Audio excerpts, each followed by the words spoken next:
Oi pessoal, tudo bem? Professor César falando. Estamos aqui para mais uma aula de ensino remoto de emergência.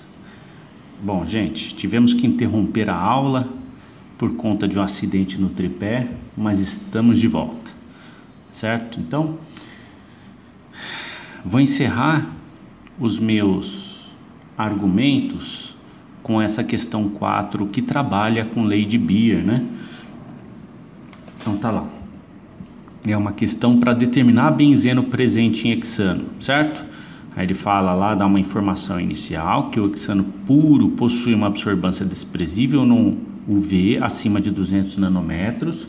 Nós já discutimos essa informação e a importância dela para a técnica de UV-Vis. Uma solução preparada dissolvendo-se 25,8 mg do benzeno em hexano, em balão de 250 ml, tem pico de absorção em 256 nanômetros, né? Também já discutimos essa informação, né? Quer dizer, o benzeno vai absorver em 256 nanômetros. Ele está dizendo que o hexano, que é o solvente que eu uso para preparar uma solução de benzeno, não absorve acima de 200. Ou seja, o hexano é um excelente solvente para dissolver o meu benzeno e não vai absorver no mesmo comprimento de onda que o benzeno, ou seja, ele não é um contaminante, ele não é um interferente na minha análise. Isso é uma informação muito importante. Aí ele diz o seguinte, e aí quando ele fala que quando ele prepara essa solução de benzeno com essa concentração, 25,8 mg em 250 ml, dá para fazer o cálculo da concentração, ele gera uma absorvância de 0,266 em uma célula de 1 centímetro de caminho óptico. Determine a absortividade molar do benzeno nesse comprimento de onda. Essa é a letra A. Então ele quer o Ezinho, a absortividade molar. Muito bem. A letra B é uma amostra de hexano contaminada com benzeno tem uma absorvância de 0,070 em 256 nanômetros em uma célula de 5 de caminho óptico. Determine a concentração do benzeno, né? Então vamos voltar à resolução, né? Vamos resolver esse exercício, já que a gente começou, agora a gente termina, certo? Então, ó, nós já falamos da importância disso daqui, né? Ok, vamos deixar de lado. Agora vamos resolver o exercício. Exercício 4. Só que aí, gente, a gente vai resolver o exercício usando a lei de Beer. Professor, quando que a gente quantifica usando lei de Beer? Quando que a gente quantifica usando ponto único? E quando que a gente quantifica usando curva de calibração? Já, no final do exercício, a gente reflete sobre isso, ok? Então vamos resolver o exercício e quantificar a amostra usando a lei de Beer. Então tá lá, ó, eu vou lendo junto com vocês, ó. Primeira coisa que ele faz ali é preparar uma amostra padrão de hexano. Olha lá, o hexano puro possui uma absorvância, uma solução preparada. Olha, se é uma solução preparada dentro do laboratório, ora bolas, é a minha solução padrão, né? Então, como é que eu preparei essa solução? Eu dissolvi 25,8 miligramas de benzeno. Vou trocar a canetinha, tá bem ruinzinha essa. De benzeno em um balão, de 250 ml. Certo? Muito bem. Se ele já está pedindo lá absortividade molar, eu preciso, se ele está pedindo absortividade molar, vamos pensar, ó, eu tenho a lei, né, que é A igual a E, B, C, né? Ele está pedindo isso aqui, né, absortividade molar. O A ele já me deu, o instrumento me dá.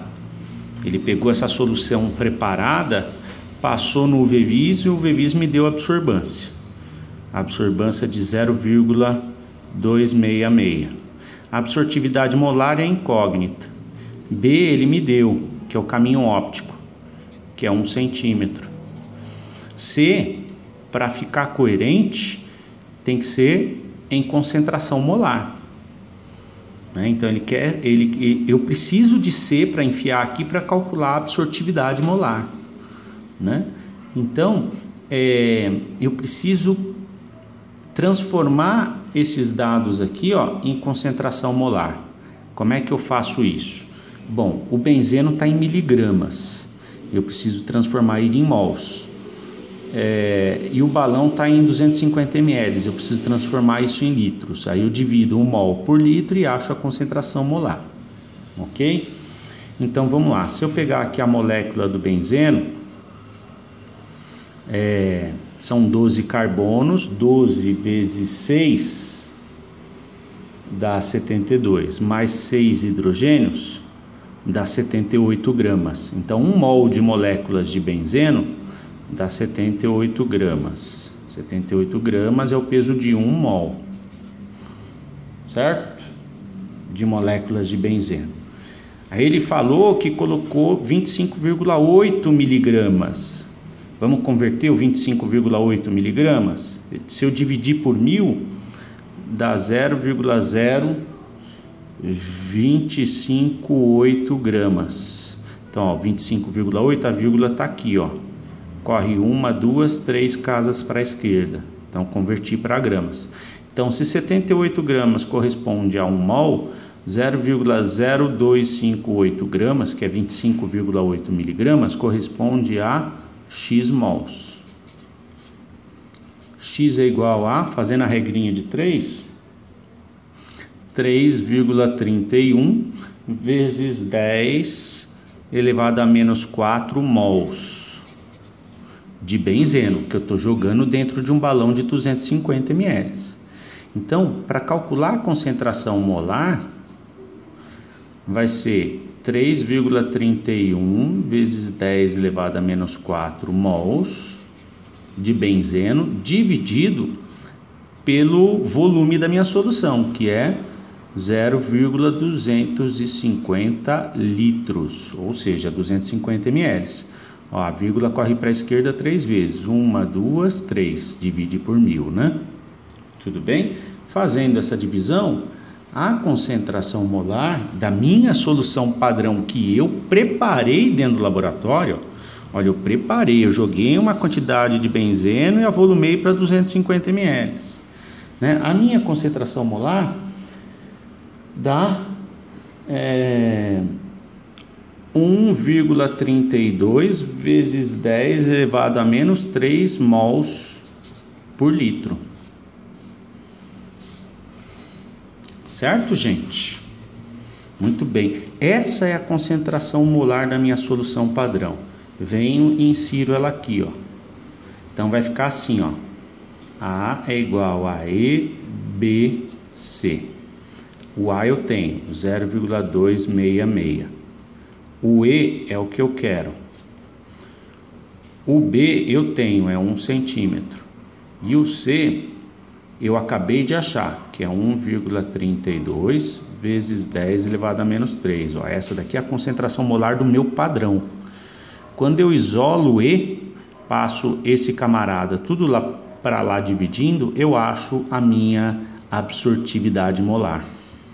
Então, quando eu isolo, faço essa continha, passo tudo isso aqui para lá dividindo, E igual a 201,51. E aqui agora eu não fiz cortando, fazendo corta-corta de unidade, que nós já fizemos isso daí lá para trás, né? Mas dá 201,51 litros por mol vezes centímetros. Esta é a absortividade molar, que foi calculada a partir de uma solução padrão.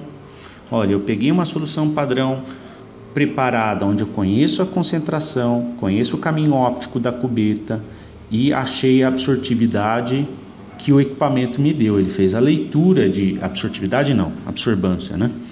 Ele fez a leitura da absorbância, me deu 0,266. Aí eu calculo a absortividade molar. Só lembrando, o que é a absortividade molar?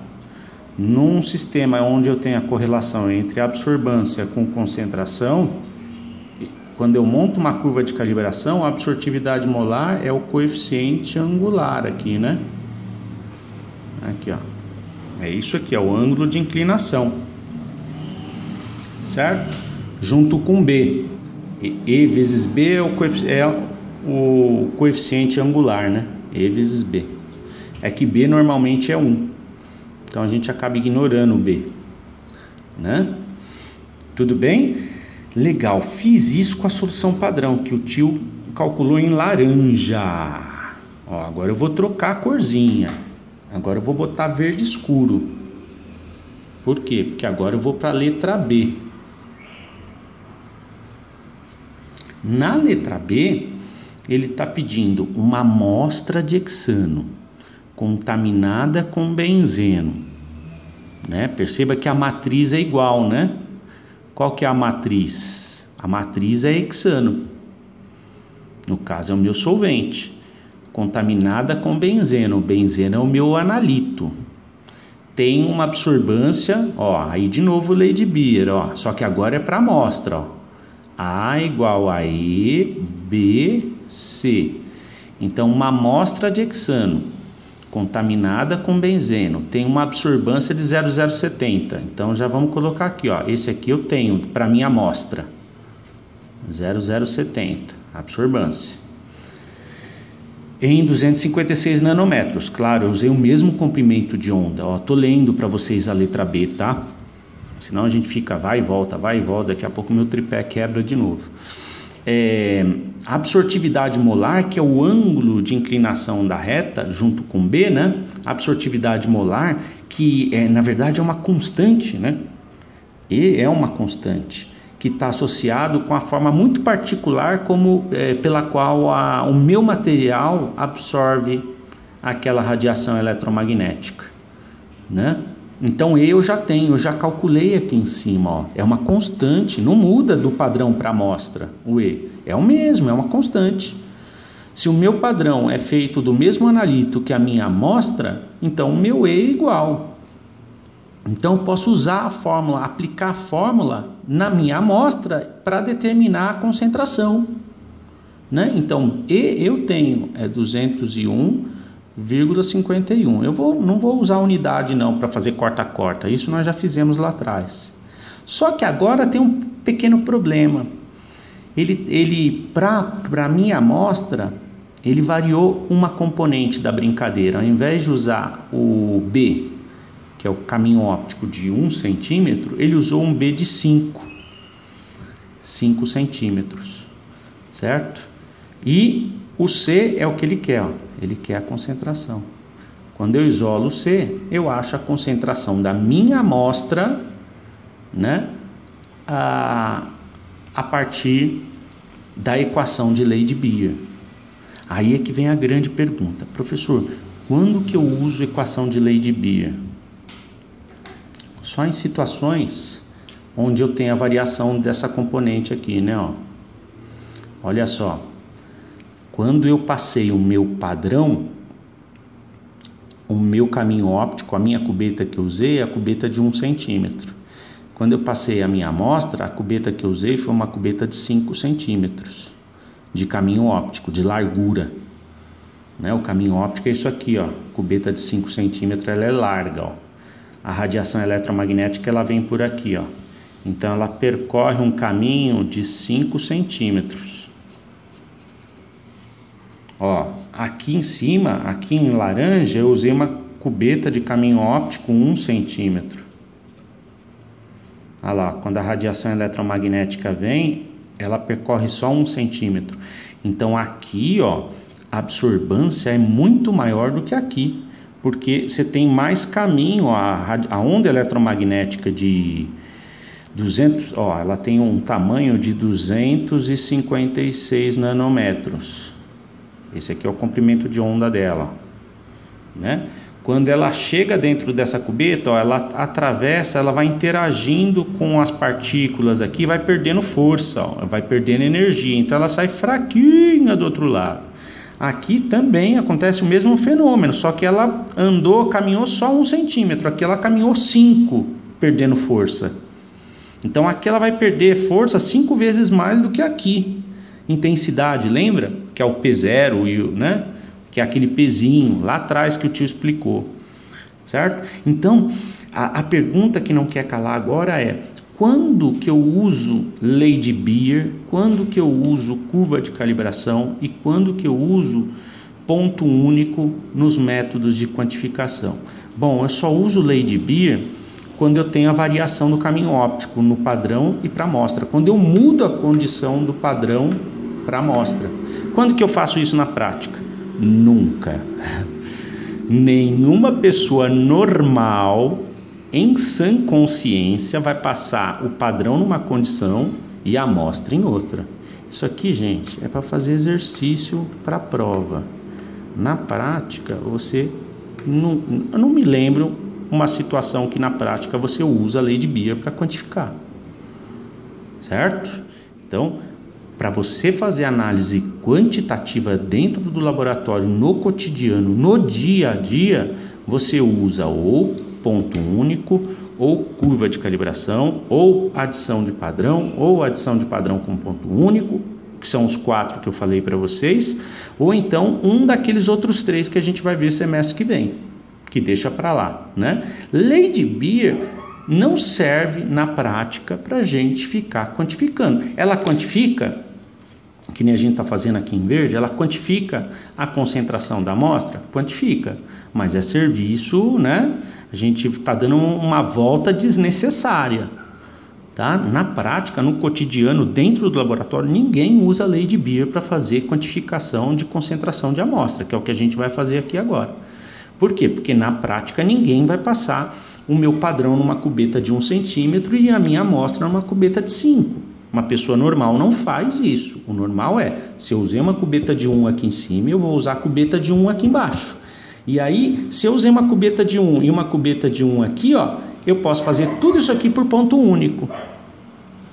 Olha só que legal, galera. Isso aqui que a gente está fazendo aqui, ó, na verdade é ponto único. Eu passei um padrão de laranja e uma amostra de verde, né? Só que eu fui obrigado a usar a equação de lei de Beer, porque aqui eu estou variando a cubeta. Ó, aqui eu estou usando uma cubeta de 5, aqui eu estou usando uma cubeta de 1. Né? Servição de português, gente. Ninguém faz isso. Por isso que eu estou usando lei de Beer. Então, mas aí é que tá, né? O exercício na prova, no concurso, ele quer complicar a sua vida. Ele não vai dar lá bonitinho, ponto único para você fazer. Uma regrinha de 3 você resolve. Não, ele vai embolar teu meio de campo, aqui e aqui, certo? Mas na prática esse exercício não faz o menor sentido, certo? Mas na prova de concurso, para a área da química, vai cair assim. Ele vai querer complicar a sua vida. Mas eu quero que você entenda que isso aqui na prática não tem o menor sentido, ok? Bom, então vamos resolver aqui a brincadeira. Se a gente isolar o Czinho, né, a gente acha a concentração. Então vamos fazer aqui, né? Vou fazer na calculadora 0,070 para ver se dá aquilo mesmo que está em vermelho. 0,070 dividido por 201,51 é igual dividido por 5. Então deu 6, a concentração deu 6,95 vezes 10 elevado a menos 5. O que é isso aqui, ó? É a concentração molar, mols por litro. Foi isso que ele perguntou? Não, ele quer que você determine a concentração em miligramas por litro. Então tem um passo a mais aqui para fazer, certo? Ó, essas conversões também caem na prova, hein? Tudo bem? Ó, isso aqui é conversão básica que você tem que saber. Como é que eu converto de mol por litro para miligrama por litro? Tem que saber. Então vamos lá. Ó, no caso do benzeno, quando eu tenho 1 mol por litro de benzeno, é o mesmo que 78 gramas por litro, né? Nós já calculamos que o mol do benzeno pesa 78 gramas. Se eu tenho 1 mol por litro, eu tenho 78 gramas por litro. Agora, como ele quer em miligramas por litro, eu já converto isso aqui, ó. 1 mol por litro de benzeno é o mesmo que 78 mil miligramas por litro. Ó, 78 gramas por litro e 78 mil miligramas por litro é a mesma coisa, né? Então, se isso é igual a isso, e isso é igual a isso, isso é igual a isso. Certo? Muito bem. Então, quando eu tenho 1 mol por litro de benzeno, eu tenho 78 mil miligramas por litro. Ou seja, já estou dando na unidade de medida que ele quer, que é miligrama por litro. Acontece que eu achei que a concentração molar é 6,95 vezes 10 elevado a menos 5 mols por litro. Isso vai dar X miligramas por litro. Quando eu faço a continha, vezes 78 mil, tá lá. X é igual a 5,42 miligramas por litro. Ou, para quem quiser, né? Ou 5,42 ppm, né? Ok? Gente, ficou claro aqui a brincadeira? Então é bom, eu gosto de voltar nesses exercícios para deixar claro, acho que ficou bem claro, né? Quando que eu uso lei de Beer, quando que eu uso ponto único é uma gambiarra. Ó, é esse exercício de lei de Beer, se ele não tivesse variado o caminho óptico, dava para ter resolvido ele por ponto único, eu não precisava entrar na equação da lei de Beer. Podia fazer por lei de Beer também, mas eu ia dar uma volta danada à toa. Pega lá a equaçãozinha do ponto único e arrebenta, né? Tudo bem? Então é bom, eu gosto de voltar nessas coisas, porque naquele momento em que você aprendeu lei de Beer, você não tinha tanta clareza da técnica ainda. Então, à medida que a gente vai avançando na parte teórica, você vai ganhando em clareza a respeito das coisas, e aí é bom de repente voltar num exercício como esse chave para a gente entender os dados do exercício, né? Para que fique bem claro. Tudo bem? Bom, gente, então eu vou ficando por aqui. Beijo no coração e até a nossa próxima atividade.